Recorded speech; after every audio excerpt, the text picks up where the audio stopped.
Ooh, yeah. That means Midway Radio is back, y'all. Ooh, and this week we got someone that actually knows what the hell he's doing.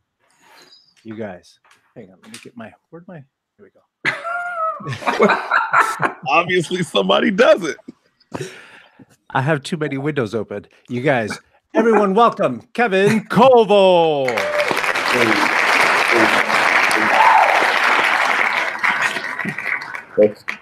Those are great applause, fellas. I really appreciate it. I had to find the studio audience. You're a fan of our, yeah. You're a fan of our studio. Our studio audience is your fan. Yeah, appreciate it. All right, here we go. Hey, welcome to Midway Radio. Midway Radio is like voting in Florida, but instead of pregnant Chads, we have regular ones like Chad Risky Business. Oh, Jesus Christ.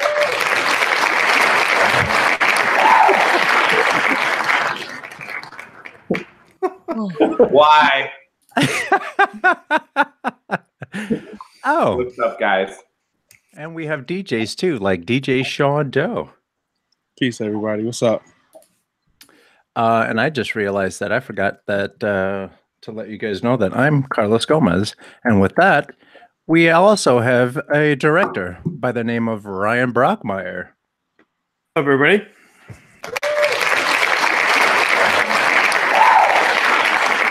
I get extra applause. I feel special tonight. As well you should. As well you should. You know why? Because Kevin's here. And he actually knows what the hell he's doing. Studio audiences. You're overselling. You're overselling it. Let's get there first. I'm not sure. So right before the show, we were talking about the Cubs and how Risky got to cheering for the Cubs and all that good stuff. You're originally from Chicago? Yeah. I'm not born and lived very close to Wrigley, which is part of the reason why I am historically, because it's in my lineage, a Cubs fan. So I know the pain, and yeah, I know the pain. Yeah, I was raised in what was Newtown in the day, but now it's is now Boys Town or whatever. Right. Yeah. Nice. So you're gangbanger too, huh? We're gonna have to clarify that because not everyone understands that joke. Yeah. Well, go ahead.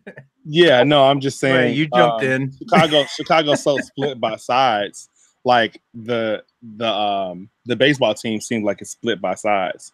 So I tell people that the Cubs and the Sox are just an extension of Chicago gangs. So My God. yeah, I mean it's like that. I mean, look, I was No, it's nothing like that, Sean. Look. See, it's literally nothing like that. I went up north. I had on a Sox hat. I had never been this far north. I got off the train. I walked 3 blocks to where I was going. Undercovers pulled up. They looked at me. They said, "Hey, where you going?" So I'm going to my friend's house. They said, "What you doing with that Sox hat on?" I was like, "Yo," I end up calling my homegirl. I'm like, "Yo, if anything happened to me, the police did it." And she's like, duh. Well, exactly. But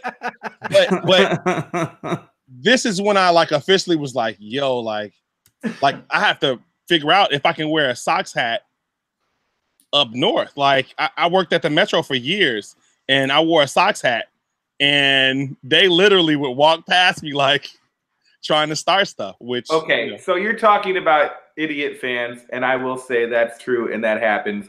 And actually, me and Ryan, so remember when we went and did Radio Free Bridgeport? Yeah. I got out of the car. So we're on the south side. We were doing, what's his name? Daly's nephew. What's the kid's name? Yep, Daly's nephew. I feel bad. Nice guy. He's a really good guy. I honestly, I really. His name is Nate. Prove me wrong. I can't. I don't know his goddamn name, you asshole. So Is it John? I think it might be John, and he's like super into hip hop, and I think it's funny because he's heavy into graffiti, and considering his uncle was the man who basically killed graffiti in Chicago. Yeah, shit. So, and he hosts a show, and it's about Chicago culture, and does a lot with graffiti and stuff. So anyway, we go there to talk about Midway, and I get out of the car, and I look at my reflection as I'm walking down 31st. I look at my reflection. And I got a Cubs hat on, and I'm like, nope, not today, Satan. And I walk back to the car and put it back. But see, that's something you knew. Some asshole who's gonna just talk shit because I'm right in the fucking Bridgeport neighborhood, and I'm like, I mean, I grew up out really close to that neighborhood, but like, I was not gonna deal with that. So yeah, so I do understand, Sean. That's real. Okay. So you're Mark. Okay. You just experienced Chicago racism, though. Really, I mean, that's which is, right. That breaks down around geographic for sure. Mm-hmm. I think you know what, man. The thing my dad told me that as long as they have Chicago on their chest, we should root for them. You know what I mean? Even though he was a Cubs fan, like from 43 on. He was like, he's like, because my pops loved like Louis Aparicio and Nellie Fox and Minnie Minoso and like all those Sox players and teams. I mean, yeah. Minnie Minoso would hang around like sluggers all the time. You going? Oh, we'd see him all the time as we were doing when we were doing. Yeah, I agree. Stuff, I rooted for the Sox in 05, and I don't actively root against them. I just don't pay attention. I mean, sometimes they're like, they're just not paying attention. Sounds like you're saying I have black friends. Yeah, like exactly. I have one white Sox friend. Okay. Yeah, everybody always talks to you about. And I do. Here he is on the show. It's Sean Doe right there. So, since we're on this train right now, Kevin, I'm sure everybody always talks to you about everything in the world that has to do with, poetry and culture and everything that you're involved in. What I want to know, since you're such a diehard Cubs fan, who's your all-time favorite Cub? Wow. That's serious. I mean, you can give me a couple. Like, you don't have to give me because it's pretty hard to nail down like one. Yeah. And we're close to the same age, so I was gonna say, okay, the Cubs of the '80s. I mean, they gotta hold a special place. I mean, for me, they do. Yeah. My pop's hero for his life was Ernie Banks. Mm. And so I think really fondly of Ernie for a lot of reasons. And I guess probably because my pops it would be Ernie, but I also came up in that like 80s Cubs era, so I really liked the Sarge a lot. Mm-hmm. Gary Matthews. I met him a couple years ago. That was cool. Oh, for real? Yeah, he seemed like he's on the field. He just seemed smooth. You know what I mean? Yeah. Now that he's older, he's just cranky. Like really? I went up to him and I was like, Sarge, yo, I've been watching you since I was a kid. He goes, why is everybody I ever meet a kid? Can't I meet any old people? I'm like, why are you angry at me? I didn't do nothing to you, but try to love on you. Jr. is pretty good. Who? Gary Matthews Jr., his son. He could ball. I loved Lee Smith though. I thought Lee Smith was mean. Him too. Look, that motherfucker was cool and he was big. He was such a monster, dude. I shook his hand and it was like shaking hands with a goddamn laptop. Just a monster hand. Laptop. I was like, holy hell! Like you can grill burgers on this thing. Like his hands. If he slapped you, you're not tasting shit for like a week and a half. Dunston was my dude though. Dunston was dope. His arm was wild. Yeah, he and I have the same birthday. Hey. We love, of course, I think everybody goes without saying we love Rhino because I mean that's a given. Hall of Famer, right? Yeah. But like, Dawson was big for me growing up. Dawson was massive. Mm-hmm. Jody Davis. Jody. Oh yeah. Jody. I have a Jody Davis starting lineup somewhere. I'll tell you, real rap though, I think my favorite player of that era was probably Harold Baines though. Okay. Because Harold Baines he would just like the way he would sit on a ball and then knock it the fuck out was like raw. And then he also had like his collar. Remember his like fashion game was like super tight. He had like the 70s collar and shit always popped out of his jersey. I felt like you knew Harold was like rolling Mad Dutches or something like after the game. I and then on the south side they also had, and he was carrying that team. Yeah, let's be real. Like they didn't have anything but Harold Baines. That '83 team was insane. They had Greg Luzinski. Yeah, Rudy Law, Greg Luzinski. They had Fisk too. Did they have Fisk? Fisk had just he was over. Still Carlton Fisk had just come over, and then you had who was pitching? Didn't Vance Law play? He said Rudy Law, but Vance Law played eventually for them. I don't think obviously with that team. They also had what's his name? The pitcher from the Mets, Tom Seaver. Tom Seaver played like his last couple of years with them. Oh, wasn't that back when was Ozzy playing yet? Ozzy. That's a couple years later. Yeah, later. Okay. Yo, can I tell you though a wild story about being in the new? It was like the new Comiskey when I think Ozzy was. It was when Bo Jackson was playing for the team. You remember? Mm-hmm. Oh yeah. Mm-hmm. So you guys remember those strength shoes? I hooped in high school. You know the strength shoes that help. Yeah. So it was when Bo got injured. He injured his hip. If you remember that, and he was like going back and forth, still going back and forth between football and baseball. They asked me to come work out the shoes for Bo in the stadium. Wow. What? That's amazing. Like do drills and shit. Like show him how. Like it wasn't just me. It was like trainers and all these folks. And they're like, "Yo, come run drills." Basically, so Bo Jackson could see how these shoes get utilized in these drills or whatever. And so I thought you were saying that you're breaking his shoes in for him. I was like, how bad are your bunions right now? No. They were like, show him how to use these strength shoes. So I did. That's so cool, man. It's in center field, and then afterwards they let me shower in the locker room, and me and my brother were there, and we stole all these jerseys. See, and I'm gonna interrupt you. Allegedly. This is why this is gonna go here. This is why we do the Midway podcast, because this is the shit that you ain't gonna hear in any normal hip hop interview. This is why we do this. We just the CPD just left a chat here. They said that they've been looking for people who stole jerseys back in the 80s. We need to go ahead and give them a call. Yeah, my brother's name is right. I'm not. Come on.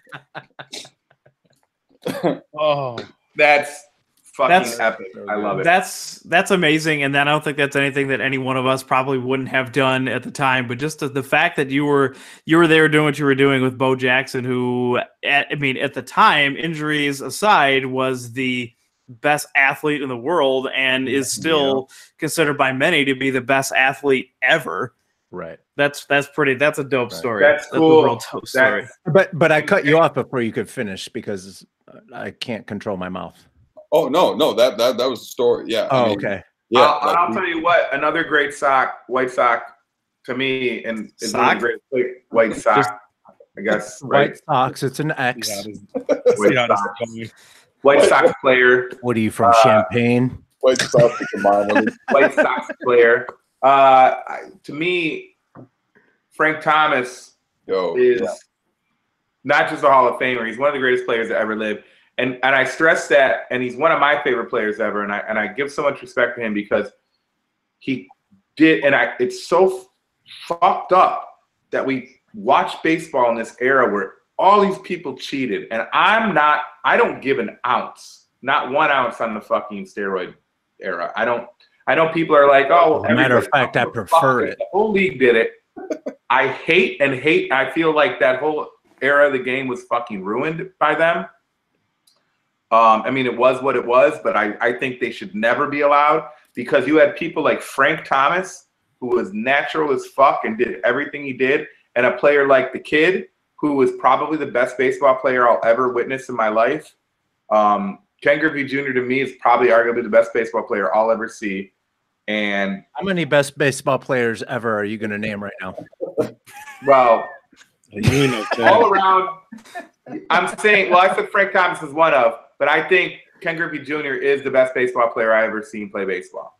And I think because he was clean, like things like his injuries and all those other things, he didn't have all the edge everybody else was pulling back then. And I think it's just such an unfair to these great players that I watched. And you see players like Barry Bonds who could have made a Hall of Fame career without that shit. That guy was 30-30s. Him and Bonilla were killing it in Pittsburgh. And then all of a sudden he goes to San Francisco and he's got a shoe size 3 and his hat size goes fucking 2 sizes up and his shoes get bigger. And I mean, and I will say this too about steroids. And we won't I'm not going to try to get off into this argument, but I hate when people say, well, steroids can't make you hit the ball better. That's bullshit because it's reaction time. If you played baseball, you know how the fuck that works. And you need to be able to swing faster and get you better bat speed. People don't miss baseballs by swinging under or over them. It's all timing. And it's them, and it's them. You can have a really good hitter, natural hitter that hits the ball out of the park, and he's 150 pounds. That's a given. That's a given. But let me tell you, let me give you my argument as to why. My turn. Let me give you an example as to why I think they should use steroids. If you're going to charge me $75 just to sit my happy ass on a goddamn chair, I want as many baseballs as I can possibly get. I need my money back. Well, you know what? That argument is very valid, Carlos. Because if you want to shoot up, shoot up. It's your body. It's your body. And so what? Yeah. You're the one that's gonna die early. I think Carlos Gomez is not the thoughts of all of them. Don't do drugs. Drugs are bad. Yeah, Christ. So if you could put the disclaimer on my thing here. I work with kids and shit. You know what I mean? Right. I mean, hey, don't do drugs. Drugs are horrible. I'll give you $45 not to that. Just kidding. I don't have $45. Yeah. You're the anti-dealer to paying kids to not do drugs. I don't know. Now it's getting confusing. Yeah. But anyway, so baseball. I love baseball, and I can see that. Everyone's passionate. I'm very passionate about it. Yeah, and I'm very passionate about the steroid era. I don't think any of those guys should be allowed, in my opinion. That's Kevin. Yo. So, what is louder than a ball? Hey, how about that? Best transition ever. Wow, that was real smooth. So smooth. Yeah. Wow. This has been great, fellas. Yeah. So we've covered violence. We've covered illegal drug use. Now we're going to talk about the youth. Damn. Yeah, Sean. Listen. Just want to say, yeah. Look, Louder Than a Bomb we're in the middle of it, so it's actually it's going on right now. Not only in the city of Chicago, but around the country. It's the Chicago Citywide Youth Poetry Festival. It is in its 19th year in Chicago, but we now do it in 19 other cities across North America. And so there really are cities around the country that are also in the midst of doing their own versions of Louder Than a Bomb. But basically, it's basically a sporting event meets poetry. We create teams of poets in high schools across the city, and they come together to battle every late winter in Chicago. Of course, you know, the point being like a battle in that, truthfully, like in the hip hop's notion of the performance of violence, not actual violence, in order to create cultural community. And so we've been doing that work for 19 years in the city, and it's going on right now. People can go to quarterfinals this Wednesday and Thursday. The top 32 teams out of 110 have qualified for quarterfinals. It's this Wednesday and Thursday, and then that leads to semifinals, which is Sunday, March 10th, the Metro all day, and then Indy Finals is the Sabo Museum on the 15th of March, which is a Friday night, and then the culminated event, Team Finals, is at the Auditorium Theater, which is Sunday night. We'll pack like 3,800 people in to see the top 4 teams out of the 110 compete for, whatever they win. Wow, that's insane. What?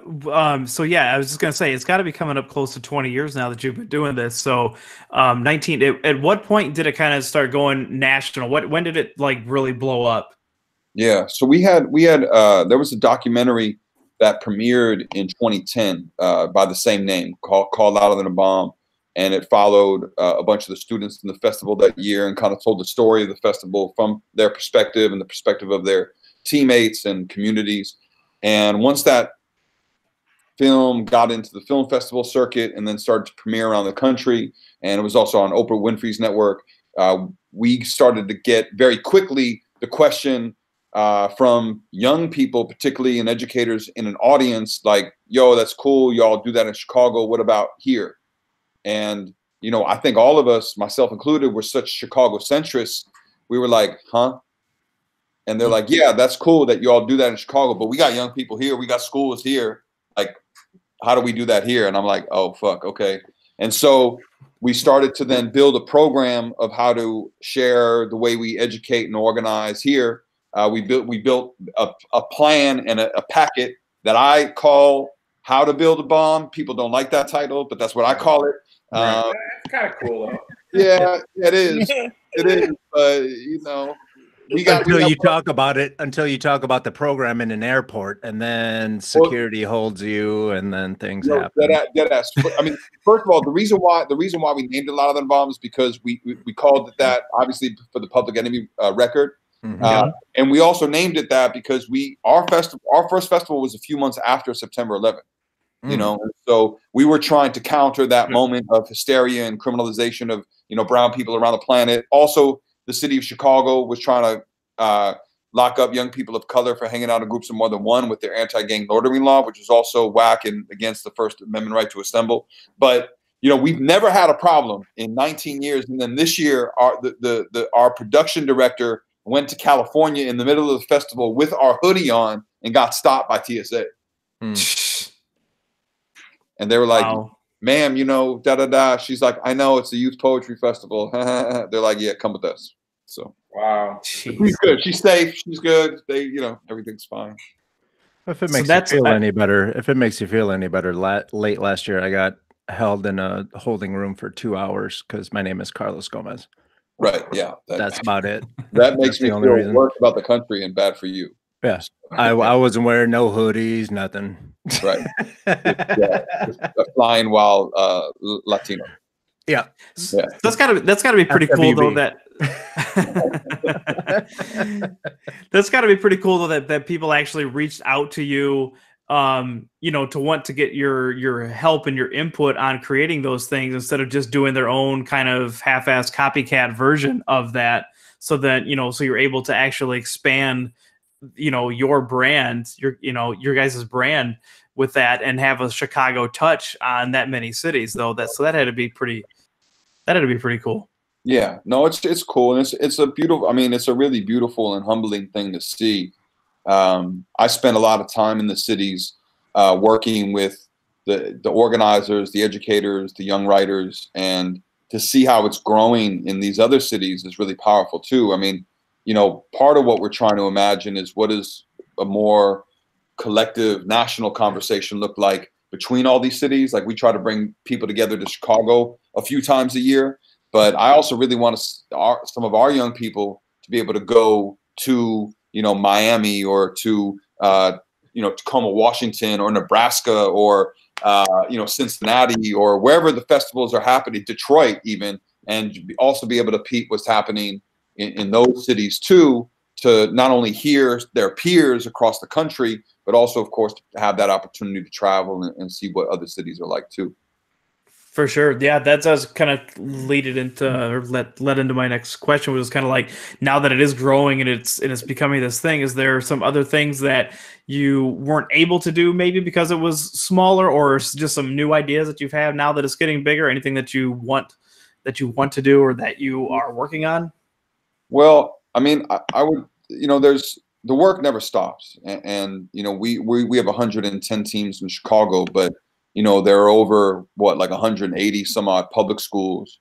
And so until honestly, like we are in every public school, and also until the teachers who volunteer primarily to coach these teams are paid, like our work in Chicago is far from done, until there's spaces for, young people around the city and every neighborhood to come and gather and, be themselves without the fear of being criminalized by an institution, until there's like a safe space in every neighborhood, our work is not done, and so, I think about that work. I think like we've built a space at 1180 North Milwaukee. We've been in Wicker Park for 25 years, and of course have, been able to survive the transition and gentrification of that neighborhood, and we've been able to stay and expand our space there.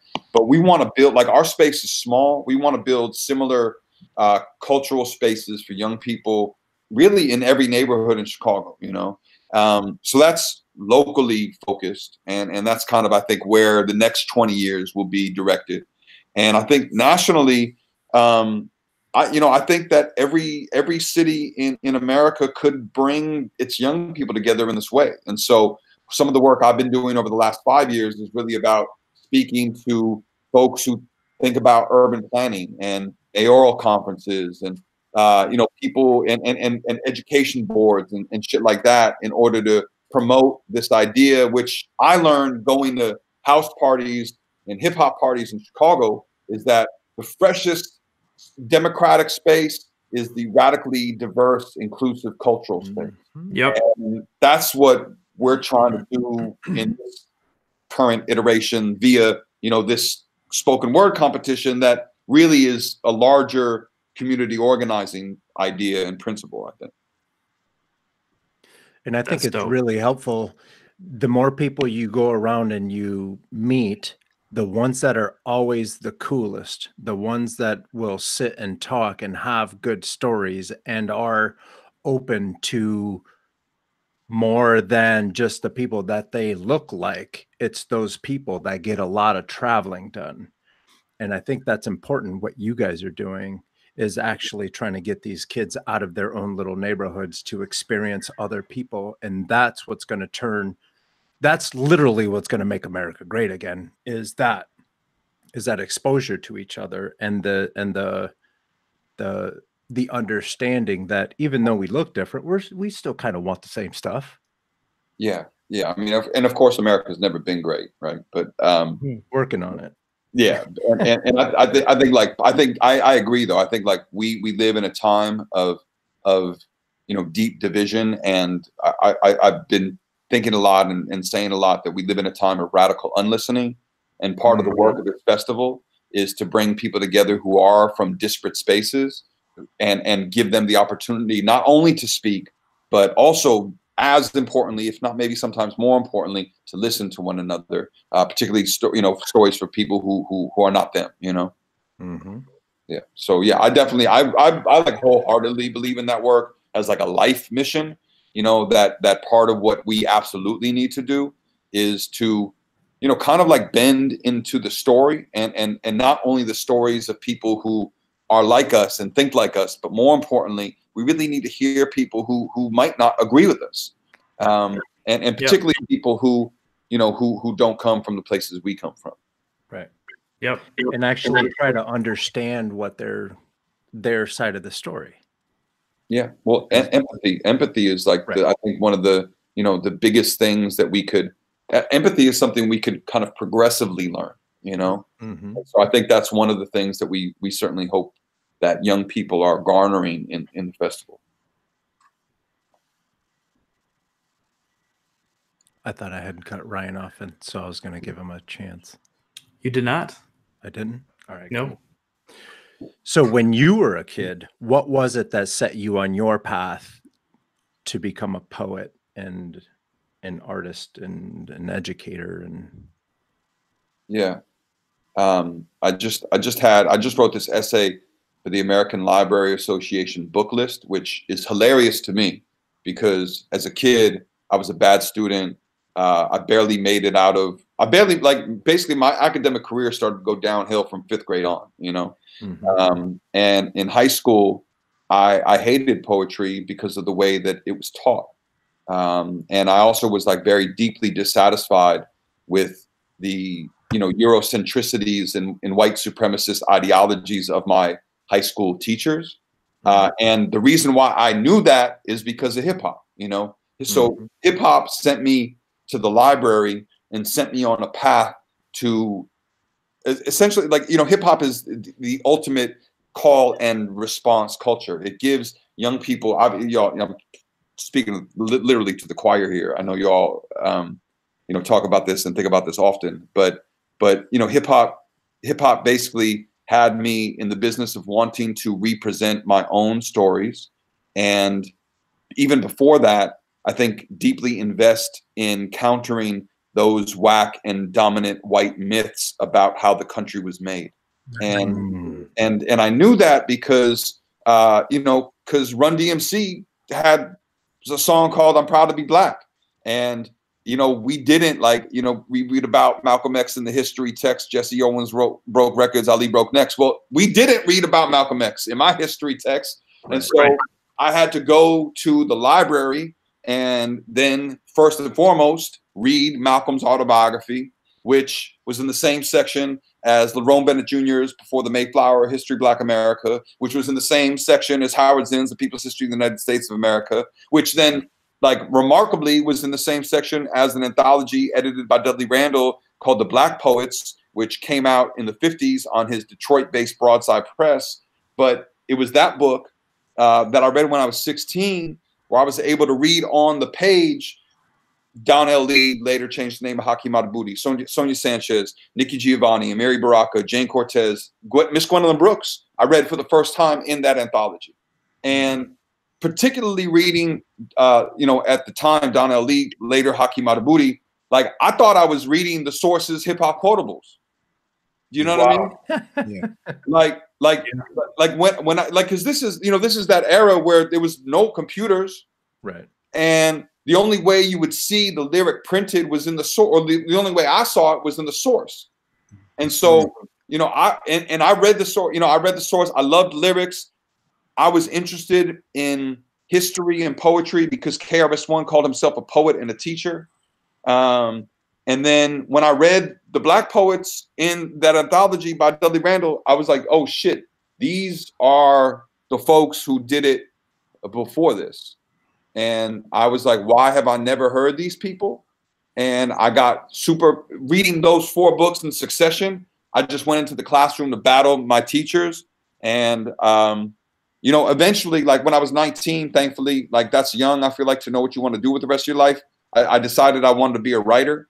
And, you know, I think I've just spent, I'm a nerd. You know, if you're a hip hop kid, you're kind of groomed to be a nerd.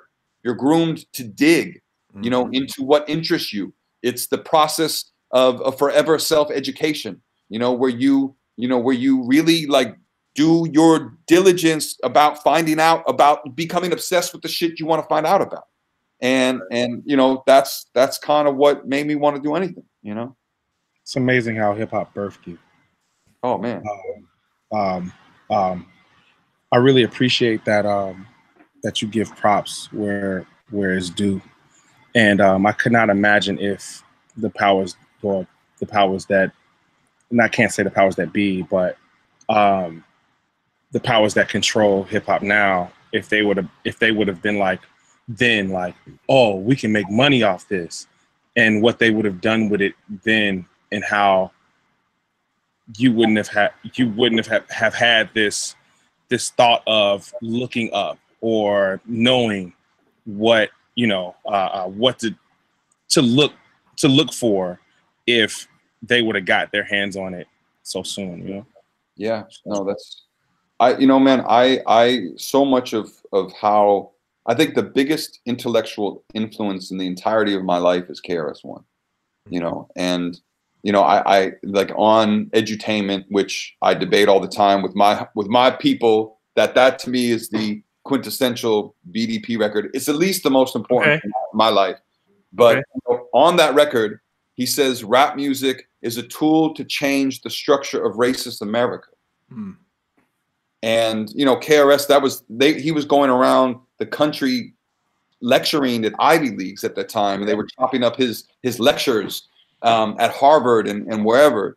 And it's that notion that propels me, and I get all of that because Public Enemy records, because of NWA records, because of Queen Latifah records, and certainly because, you know, I mean, KRS had you know, he changed his name, but formerly Stokely Carmichael on that edutainment record. You know what I mean? Kwame Ture, he changed his name to later, but he had Kwame Ture, Stokely Carmichael on that record.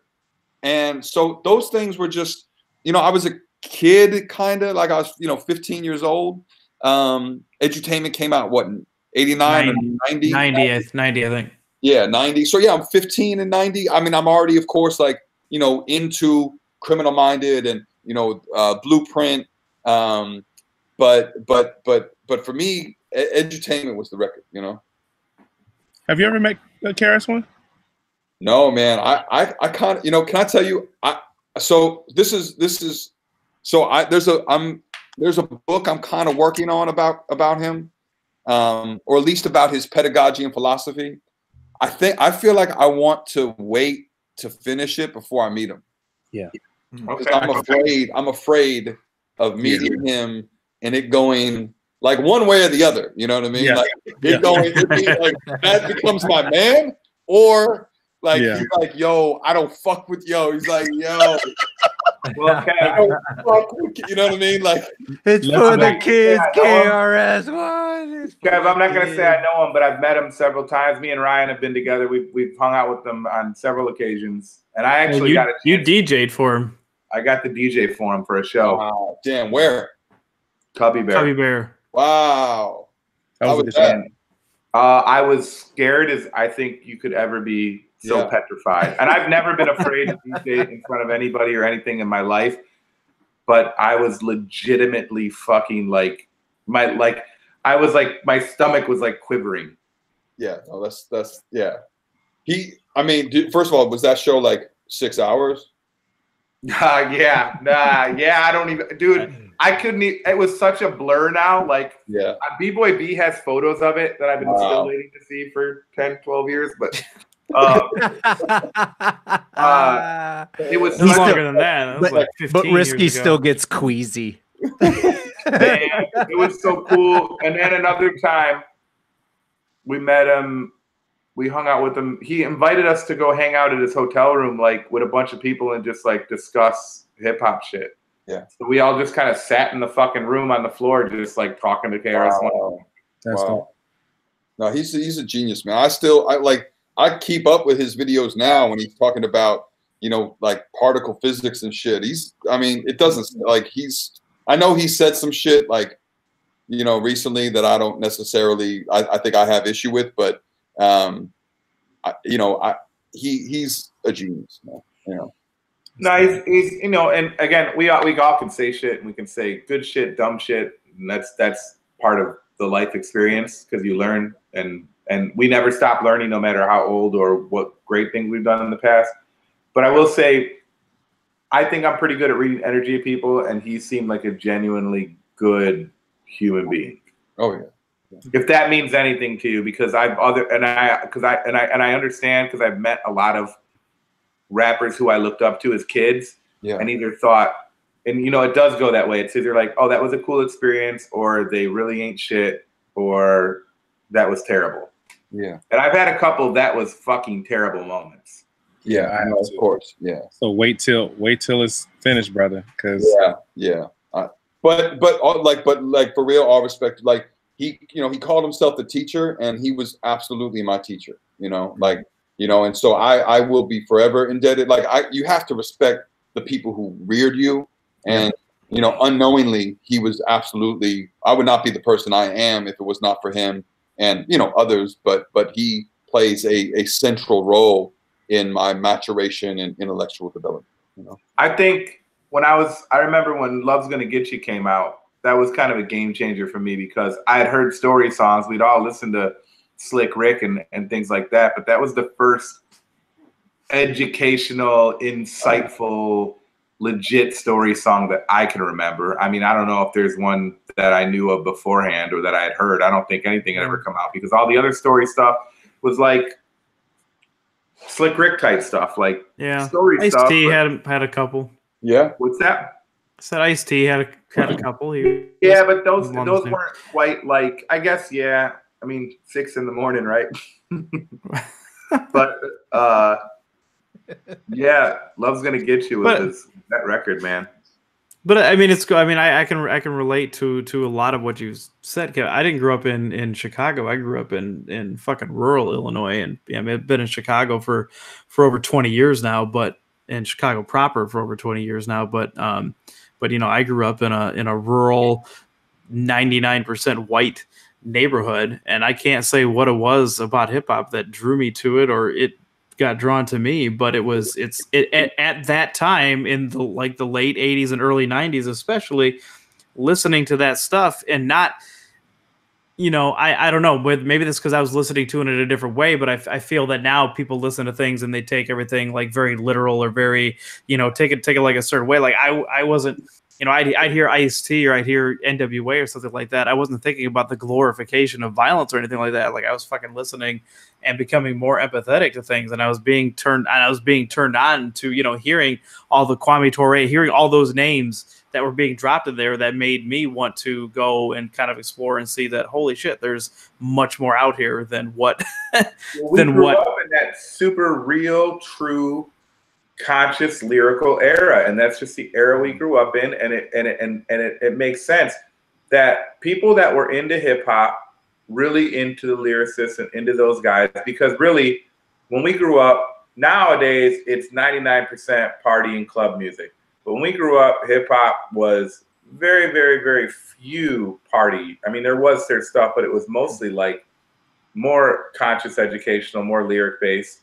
And that's what you listen to it for. And I think the kids that got into it, like us, got into it. And I'm just stating the way I just felt like I was looking for something better and different. And when we got into it, we weren't let down. We were given something educational, and it was better than what was being played on the radio. Whether you were into house music or whether you were into rock music or pop or R&B. It was just something that was giving us a little bit more. And it also made sense because we didn't necessarily align with the views of maybe our parents or the people around us that were kind of stuck in a more archaic way of thinking.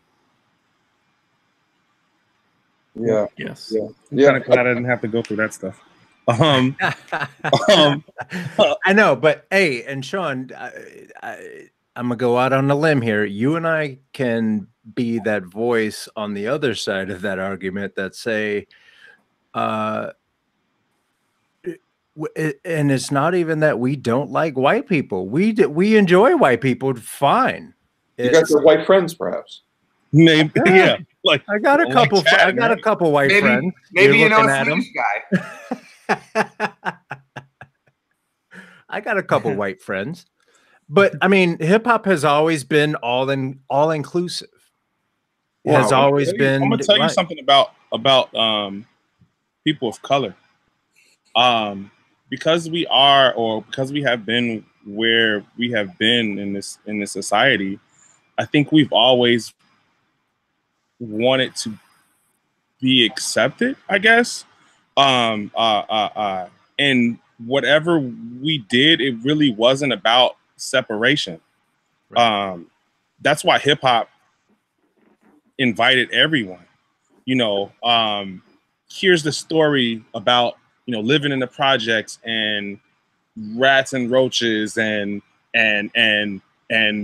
cookouts and these things, and we don't mind telling you about it. This is what we do every day. This is how we live. And then being able to put it out for the world to see. And then you have somebody that really wants to know, like Ryan, and is like, oh shit, this is happening. Like, I'm trying to understand. And I mean, it was just really like,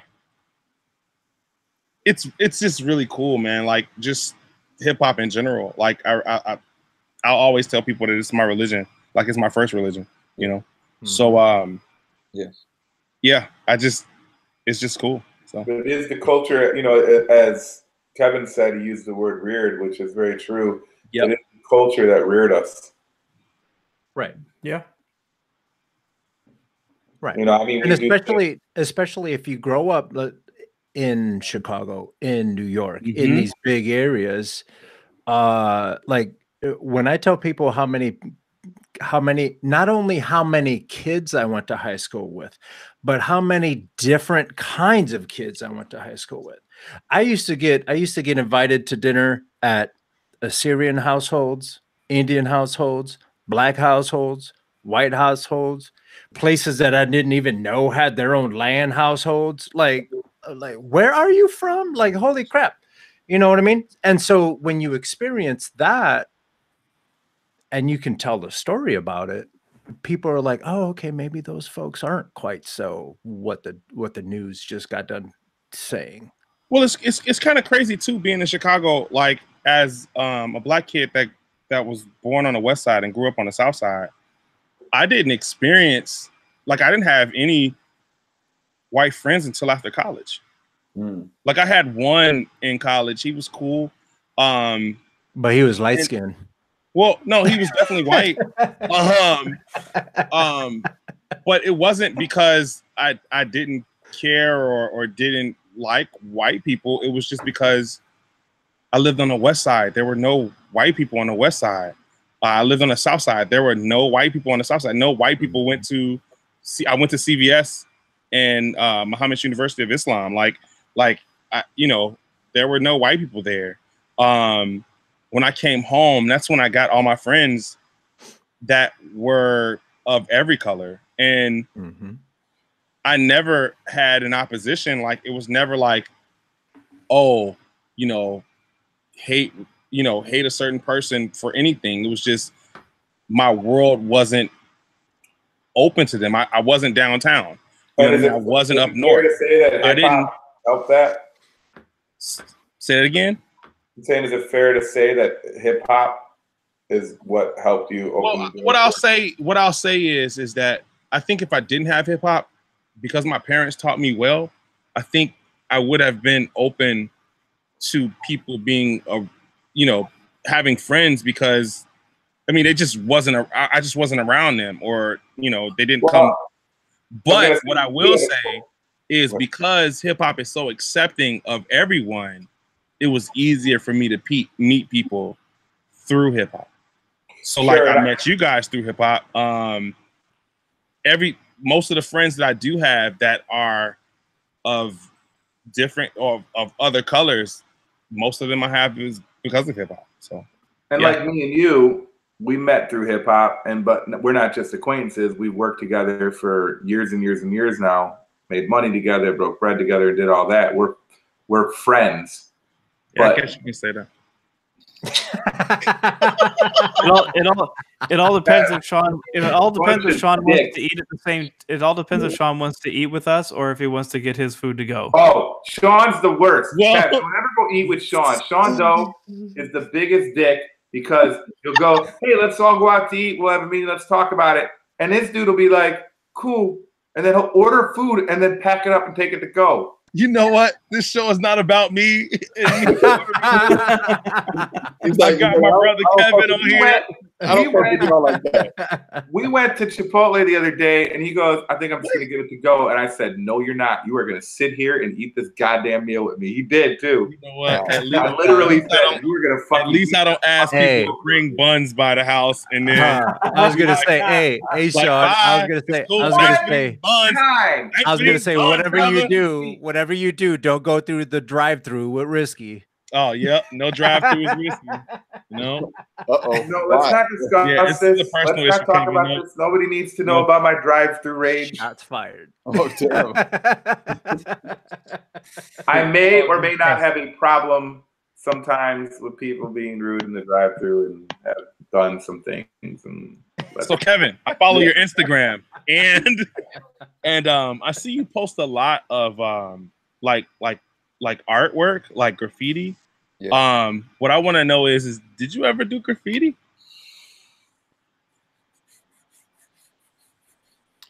Yo, Sean, I think you paused for a sec, so I didn't catch the question. If you Oh, did you ever do graffiti? No, man. I can't. I'm not visual. I can't do visual art myself. I'm just a fan. And I was thinking, like, while you were talking, graffiti artists, I think, are the ones who really desegregated the city, because the desire to go all city and to be everywhere was that you had to traverse the neighborhoods that, the city really didn't want, obviously, like it's an urban plan to keep us segregated, because if working people build solidarities, there would be different power structures, there would be different people in office. And so I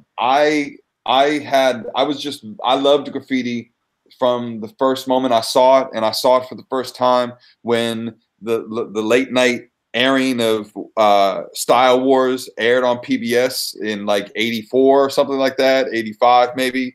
And I thought the TV broke. You know what I mean? I'm like, yo, how is this on TV? This is wild. Damn. And I I was bugging. I was like 9-10 years old. I'm like, this is wild. And then, my aunt, my folks moved around a lot. I never lived in a place for more than like a few years at a time. And I went to high school in the suburbs, but my aunt stayed like in the same neighborhood that I was born in. And so she raised me and my brother, especially when my pops bounced. And so we were able to ride the red line, and I was able to see early on, like late 80s, early 90s, like red line kings and people who were painting on the trains and like, and innovating styles that, Chicago came to be known for. But I was just, at some point, I began to identify like who were the writers, and I would just follow them like on some, like I would actually follow them, like I knew some of them, or I would just follow where the tags were. And it was a way for me to also become literate about the city and where to go. And so I've been, forever just a giant fan and of graffiti writers and of the visual arts. I think because I've been also reared in kind of poetry that is hopefully visual and imagistic, I then rely on my conversations and like stealing shit from painters and try to apply that then to my poetics, if that makes sense too. Yeah, for sure. Yeah. Speaking of Style Wars, original DVD, limited edition Blu-ray. Yeah, nice. Just so we only do this show so Ryan and Risky can show off all the toys they have. Oh, that's part of it. Risky's about to go get his Incredible Hulk statue or something, and nope. I don't know anything about comic books. I don't know nothing about comic books. I won't play that game, but just because it's sitting on my desk. This is the Gwendolyn Brooks chapbook. Nice. That sits on my desk, and so this came out like it's called Riot, and it's signed by her too. Wow. Like, so he's like, just to let you guys know, I wasn't lying. That's legit. No, but what's ill about this though is that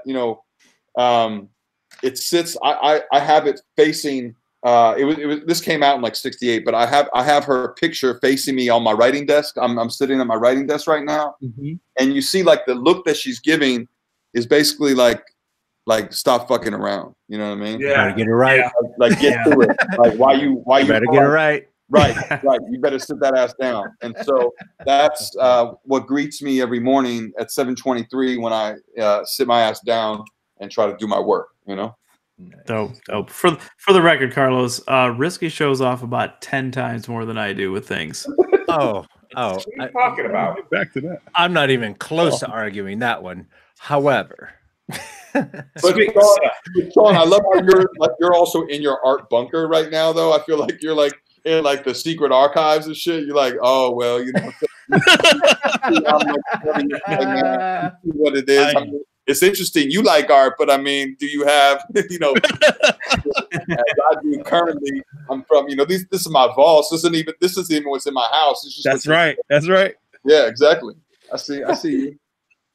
So Kevin, so you obviously, you know, you've been accomplished for a long time, and then a couple years ago you put together your book, A People's History of Chicago, and I think that just solidified your position within the culture with everything else, and I think it opened it up, you know, to even a wider audience. So maybe just talk a little bit about like just kind of your ideas for that book, and then how it's been received, and what that's done for you over the last couple of years. Yeah, thanks. Yeah, it came out 2 years ago today. Today is Chicago's Incorporation Day. Oh, shit. We knew that. We did this on purpose. Right.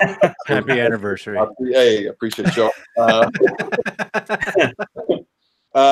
Yeah, I mean, it was, you know, it was a project I thought about for a little while. And of course, it was influenced and inspired by Howard Zinn's The People's History of the United States of America.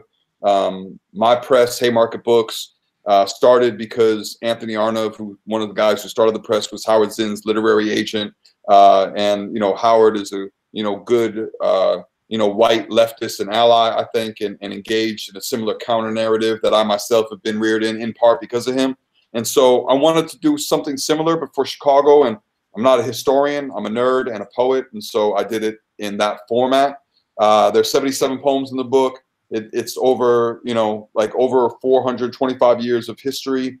And, you know, it covers a lot of ground from my perspective. It also has like 18 illustrations from 6 different visual artists in Chicago. And yeah, it's certainly like, you know, I wanted it to do well. It's definitely, you know, been, it's exceeded my expectations in the sense that like there are whole ass high schools that are teaching it to their, you know, students. And then they do, you know, they like Roberto Clemente High School did like a People's History of Roberto Clemente High School. You know what I mean? Wow. And so like I think because I'm also a teacher, everything I write, I intend to have it also be taught, hopefully. But because of the amazing, dedicated, brilliant teachers in Chicago Public Schools, they've also turned it into something that I did not foresee, and I'm very grateful for that. So, so obviously, you know, you're writing about the neighborhoods and what, like, there's so much history and everything there. Did you have a process down for how you narrowed it down to talk about the specific subjects that you talked about? Well, my buddy, the incredible poet, Nate Marshall is been one of my closest editors over the years. And he and I run our imprint on Haymarket Books now is called Breakbeat Publishing, where we put out, you know, different books around like from hip hop generation writers. And so Nate, you know, I overwrite, you know, because I write a lot and I overwrite. And I brought him probably like 150 poems for the book. And he's like, fam, this is way too many poems.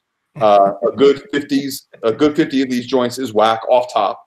And so cut them out. And then, I don't know, why don't we have 77 for the area communities or, you know, and so we got it down. We just, you know, kind of grinded it out. And I tried to pick like the best 77 joints, you know, that there were, you know. So I knew early on I was going to have like a Harold Washington poem. You know, I knew I wanted to talk about DuSable. I knew, you know, probably there was going to have to be a Studs Terkel poem. I wanted to have a Jane Addams poem. You know, there's certain things like I felt like I wanted to have. And then the other shit, it's kind of what stuck, you know? Awesome. Very good. But I got a new joint coming out. I know we're about the new joint is about the new joint. It comes out this fall in September. It's called Everything Must Go, The Life and Death of an American Neighborhood. It's a graphic novel in poem, illustrated by my man, Langston Alston. And it's about Wicker Park from 94 to 2001.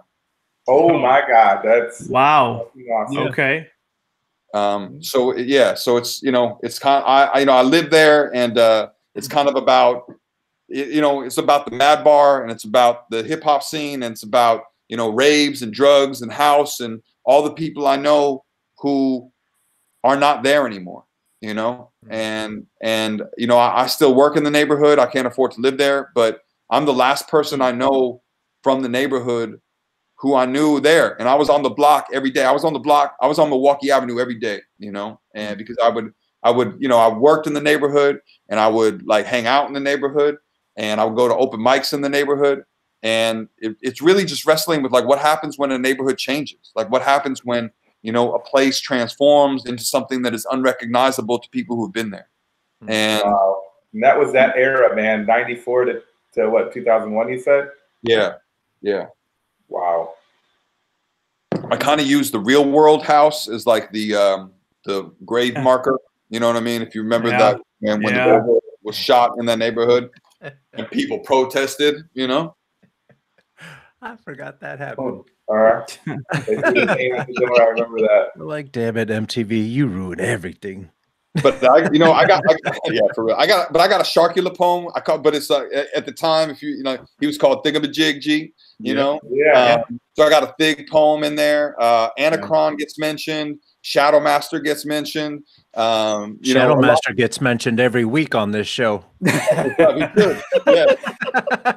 That's actually it's funny that you mentioned both Thingamajig and Anacron, because tomorrow's Midway vignette, little spoiler, is Thingamajiggy, aka Sharkula. Anacron is actually coming up in another week or two. And you, my friend, are coming up in the next couple of weeks as well. So. Oh, damn. Okay. That's what's up.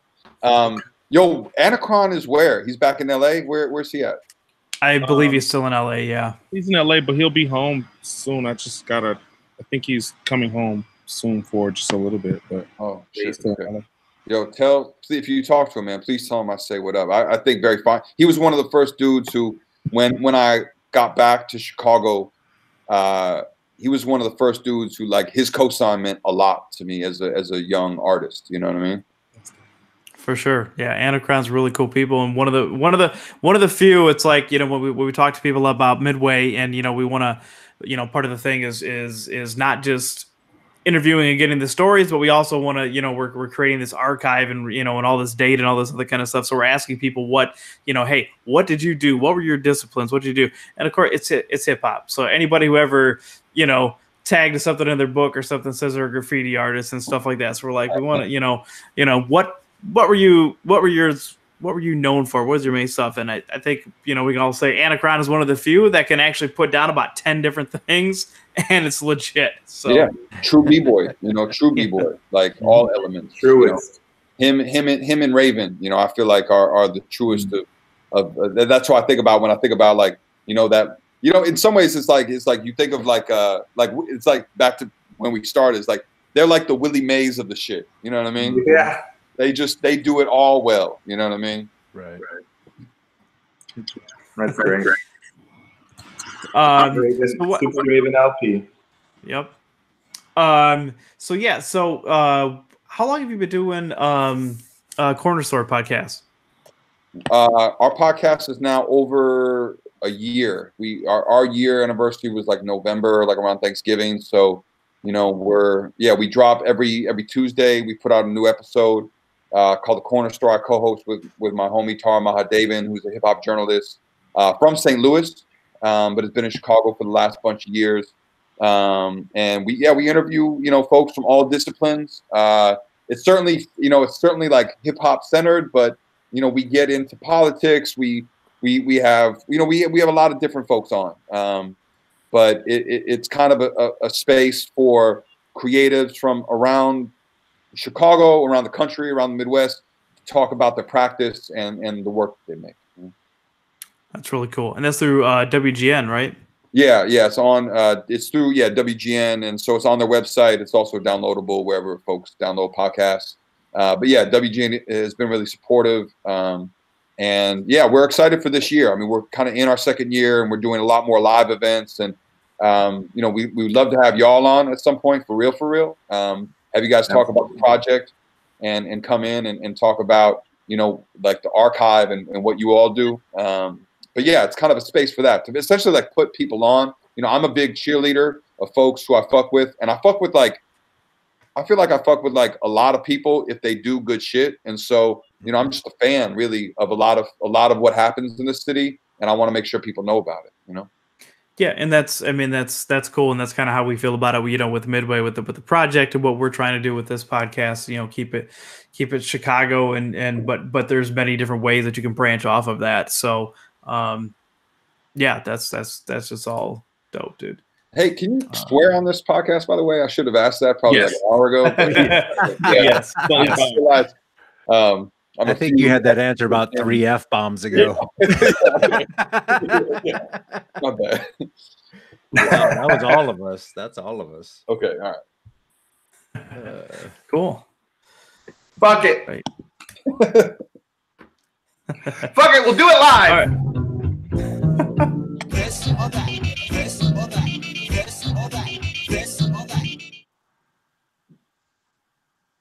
Who's gonna start first? Do you want to introduce what that is, Carlos? No, we just go right into it. Okay, I'm sorry. The name of the game should be enough intro. All right. Shondo.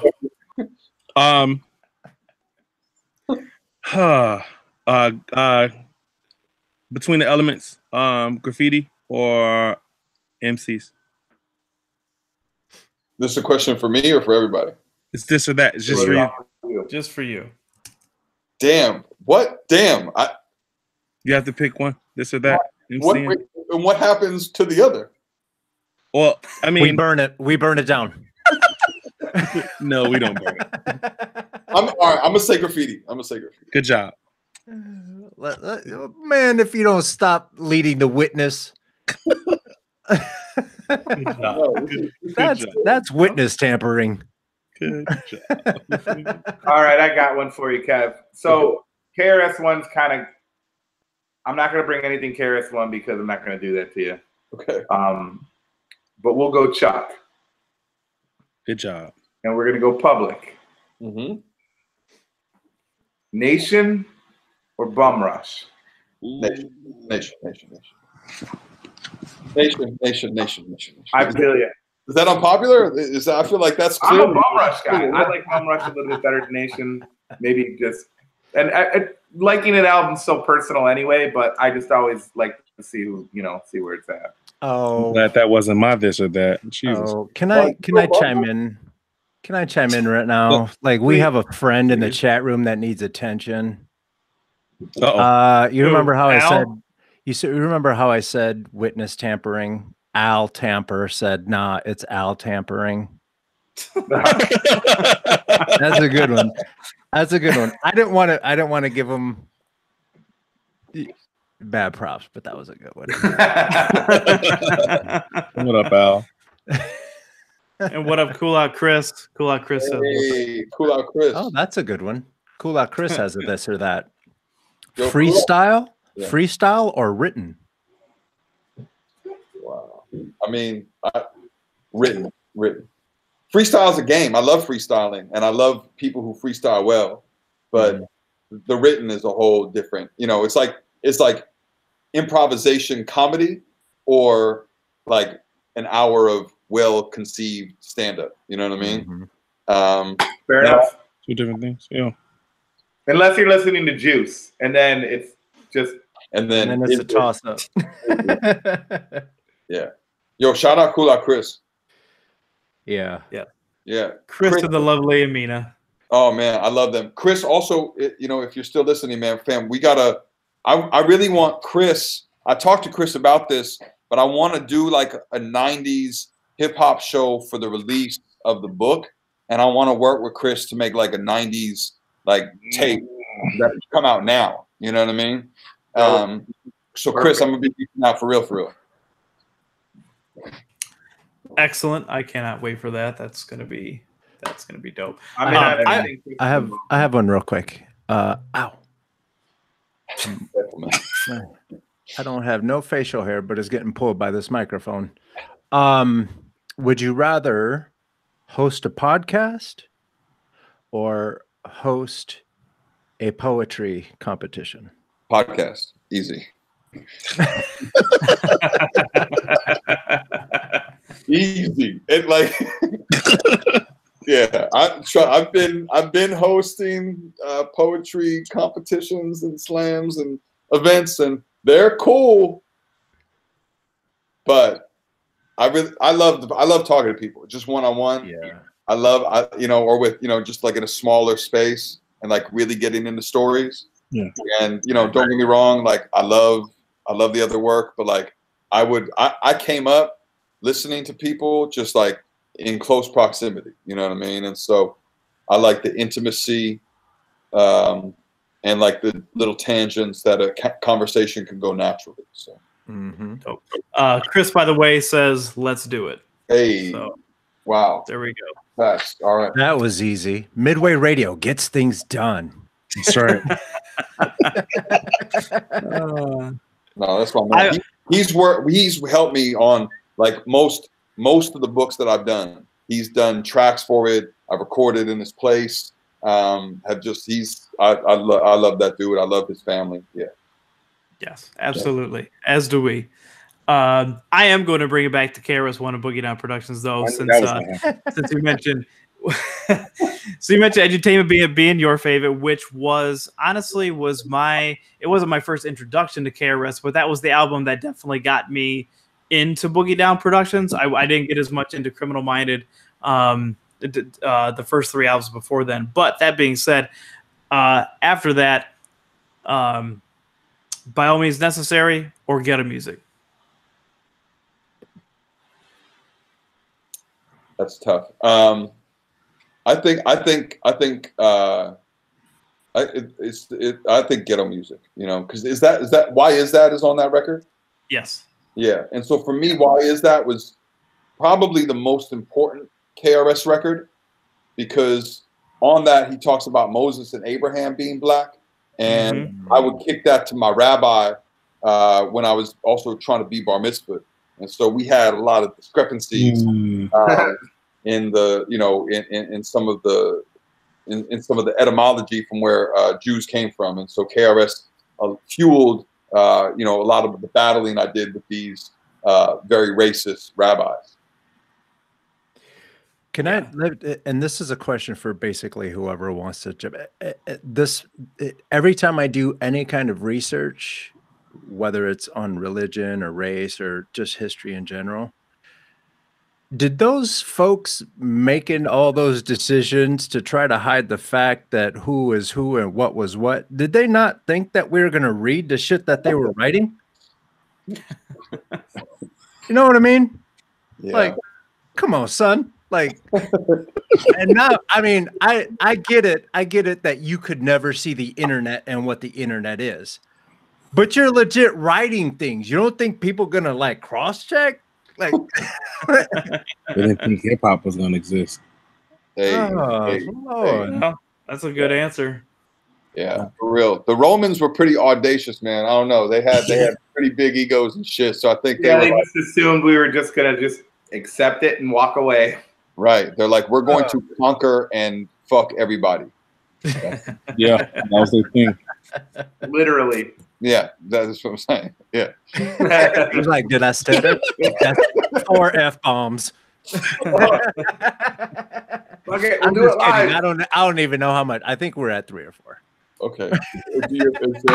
I've dropped 5 myself. In the first 5 minutes. Fucking right. Wow. There you go. Awesome. Well, Kevin, your younger fans or kids you might teach to watch this podcast here, Kevin. They've heard worse. Yeah. That being said, Kevin, you know, thanks a lot for taking the time to join us and put up with our foolishness for an hour. We appreciate it. Appreciate everything that you've been doing and bring to the table and continue to do. It's great. If people want to keep an eye on you and see what you're doing and everything you got going on, where can they find you at? IG or Twitter, it's just my name at Kevin Coval. Dope. And Louder Than a Bomb. When does how long is that going to go on for? We conclude. We have another 2 weeks essentially. We conclude on the 17th of March at the Auditorium Theater. But quarterfinals are this Wednesday and Thursday at Columbia College from 5 to 9, top 32 teams. We then go to semifinals at the Metro, all day at the Metro on Sunday, the 10th of March. And then Indy Finals itself is the 15th of March at the DuSable Museum. And all of these events are pretty incredible. And if people are concerned with where the state of young people are at, come here. And also come here, honestly, like some of the illest writers and MCs that the city has right now too. They'll be in the building. So dope. Yes, go out and check that out. I haven't been. Maybe I'll try to come out. Try to come out of my cave one of these days. Check it out. No. You keep your ass in there and you work on this documentary. I'm getting tired of people asking. I'm just playing. You can go outside once. You guys have a healthy relationship, I see. It's really I love you, man. We've been working very closely for way too long. It's good. On top of Well, anyway, I salute y'all, man, and what you guys are doing is so essential and in so many of the best traditions of the city as well. You know, I think I said last time, like, you guys are absolutely in the tradition of Ida B. Wells and Studs Terkel and folks who, you know, did the work of listening to the people. Like, you know, Gwendolyn Brooks talked about verse journalism, and I think you guys do a really brilliant and important job about documenting how we got to this moment in Chicago music. And what it'll be from here, and the archive and the films that you're making and you've made will be an essential contribution for generations to come. So I'm grateful for y'all. As a fan, that means a lot. Thank you. I was gonna say. I mean, it means a lot coming from anybody who's a fan. It definitely means a lot coming from you. So we appreciate that. Well, I'm saying, I just make sure I'm clear. As a fan of Kevin Coval, I'm saying, as a fan of you, that means a lot. Thank you, man. Appreciate y'all. Risky, where can people find you? At DJ Risky Biz 1975, Instagram, Twitter, and all over them internets. And people can find you next week down in Austin, correct? Yeah, our band will be playing South by Southwest the 14th at Peckerhead's She Killed in Ecstasy. Yeah. Yep. Woo! Sean Doe, what are your info? You can find me on those internets at DJ SEANDOE on Instagram and Twitter, and under my name, Rasan Sean Doe Hawkins on Facebook. Also, this weekend, myself and my friend Chad, who is white. Good friend. Hey, we should eat a my white friend Chad. Cereal together. We promise we won't do our rendition of Ebony and Ivory. Thank you. But my God. we're gonna do it's March 9th. We're gonna be at Emporium in Wicker Park, and we're gonna do we do our MTV Gen video way back. So it's we do 80s and 90s videos on a lot of Biggie that night. Screen, and we're gonna also do a video mix tribute to the one Biggie Smalls. So please come through, enjoy. My birthday is on the 13th, so anybody want to come out, wish myself happy birthday, or Ryan. Oh yeah, it was just Ryan's happy birthday. So happy birthday, fucker. So, come out. My birthday's coming up too, so you can show up and tell them what you said, and then they'll tell me. We'll tell you, and we'll probably get it wrong, but you know, cool. Come out, Emporium this weekend, Wicker Park, Biggie Smalls. Dope. Carlos. You can find me at coconutjustice.com. That's going to bounce you over to my YouTube channel. If you want to learn anything about art, get a little pep talk, all that good stuff, come on by. I'm there for you. Oh, God. Also, yeah, if you go have a preview. Wait, if you go to Coconut Justice, or what is it, Instagram.com/Coconut Justice, you're gonna see the finished part of this. Hey, wow. Yeah, buddy. That's fire. I got a little work to do on it still, but wow, that's dope, man. I got yeah, so that'll be up, and then I'll pass it over to you. And just like every week, we have to bring up Shadow Master.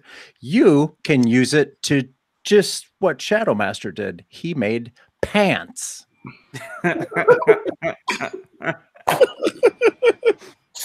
Wow. He did make Shadow pants. He So, made know, pants yeah. out of his drawing. That's Hey, handle it. Yeah. amazing. Cool. And I will finish by saying you can find me on Twitter and Instagram at 278 Media. The number is 278 and Media. And Midway, of course, is Midway Doc across the board on Instagram, Twitter, and Facebook. Check us out there. Shout out to Doug Infinite for providing us with our music, and shout out to Shure Microphones. Shout out to Shure Microphones for providing us with some podcasting mics and our live mics for our Midway interviews. And next week, Sean Doe, who do we have coming up next week? I think we have the one called Mood Swings. Oh, swing. Is he going to battle all of y'all? I hope not. Yeah, no, yeah, you don't want it. Yeah. No. I'm already tapping, and I have a week to prepare. Cool. All right, everybody. Until next week, check us out. And yeah, that's all we got. That's all you Thank you, guys. get. See you guys next week. Starting as rough as ending as rough as we started tonight. It's like That's right. Oreos. It's crunchy on the outside, This was real really good and fun, though, 'cause delicious I got on to the talk inside. baseball. Yes. You know what? And you, Darvish, is going to have a good fucking year this year. I'm telling you right now. 5 F-bombs. All right, everybody. Have a good week. All right. You heard it right now.